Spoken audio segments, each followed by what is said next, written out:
E esse é o problema, sabe? A gente está vendo hoje muita gente covarde. Nós estamos vivendo numa geração de pessoas fracas, né? Sabe aquele... Com certeza vocês já viram, tempos difíceis fazem pessoas fortes e tempos fáceis fazem pessoas fracas. A gente está vivendo uma época de pessoas fracas. Eu tenho um vídeo para jogar para o Gayer aqui comentar também, que eu achei interessante. Vamos colocar. Ditadura nunca mais, nem a do fuzil e nem a da toga!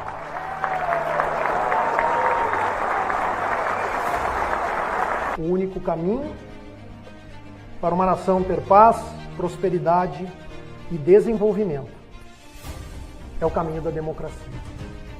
Também não podemos aceitar a ditadura do Poder Judiciário, pois contra ela não há a quem recorrer, como já dizia há 100 anos o patrono da advocacia, Rui Barbosa.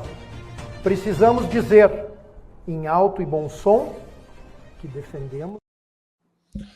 Gayer, de novo, né? Eu vejo aquele discurso, mas o que o Adriles falou a gente repete desde que a gente começou o show da manhã.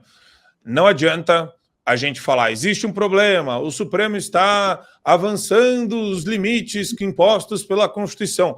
Aquele discurso meio tecnocrático e meio juridiquês ali, isso daí não só desconecta as pessoas do real problema que a gente está enfrentando, como tira a dimensão dele, Gayer. Tira a intensidade. Eu vejo muito documentários, principalmente dos últimos anos, para entender como que se instauram as ditaduras, né? Como que foi o processo das principais ditaduras do mundo de serem instauradas. E uma das primeiras coisas que os ditadores ou o sistema que almeja chegar ao nível totalitário de poder faz é criar um medo de falar contra eles. É a tal da espiral do silêncio. O que nós estamos vendo no Brasil agora é esse o momento, né? O momento da espiral do silêncio. Então, as pessoas estão com medo de falar contra esse regime totalitário. Eles estão com medo de criticar autoridades do Supremo Tribunal Federal.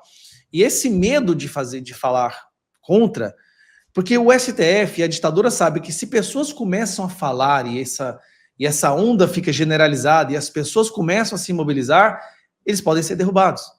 Então, antes de ir para as ruas, as pessoas começam falando sobre isso.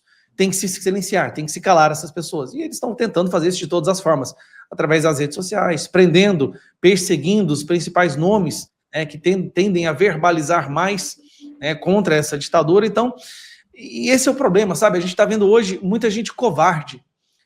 Nós estamos vivendo numa geração de pessoas fracas, né? Sabe aquele... Com certeza vocês já viram, tempos difíceis fazem pessoas fortes e tempos fáceis fazem pessoas fracas. A gente está vivendo uma época de pessoas fracas. Então tá todo mundo assim, não, eu vou ficar calado, porque se eu ficar quietinho, eu vou ser poupado por essa ditadura. Não, não vai, você só vai ser talvez o último a ser devorado. E quando você estiver sendo devorado, não vai ter ninguém lá para falar a seu favor, porque todos que falaram já foram destruídos e você ficou quietinho, na posição fetal ali na sua casa. Então assim, a gente não pode ficar em silêncio, é algo que, é a primeira decisão que todos têm que ter. Não podemos aceitar o silêncio. E outra coisa, eles tentaram colocar medo na população de ir para as ruas. O 8 de janeiro foi isso. Foi planejado, projetado para colocar medo no povo, para o povo não ir para as ruas. Por quê? Estava assumindo a presidência uma pessoa com a rejeição recorde. Nós estávamos vindo de um período no Brasil onde todos os domingos milhões de pessoas iam para as ruas em apoio ao Bolsonaro. Apoio. Imagina o que seria uma manifestação em rejeição ao Lula.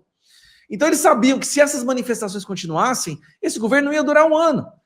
Projetaram o 8 de janeiro, fizeram muito bem aquilo ali para colocar medo no coração das pessoas e elas não fossem para as ruas. Até hoje, as pessoas têm medo de ir para as ruas. Nós estamos falando de mais de 2 anos depois, as pessoas têm medo de fazer uma vaquinha para alugar um carro de som, fazer uma vaquinha para alugar uma van, um ônibus para levar o pessoal até a cidade mais próxima, onde vai ter a manifestação, ou uma vaquinha para fazer bandeiras ou cartazes. Elas têm medo de ir para as ruas. Então nós estamos numa democracia onde a população tem medo de se manifestar, tem medo de criticar os deuses do STF, porque senão podem ser multados em 30 mil reais, porque disse que tem vergonha daquela pessoa.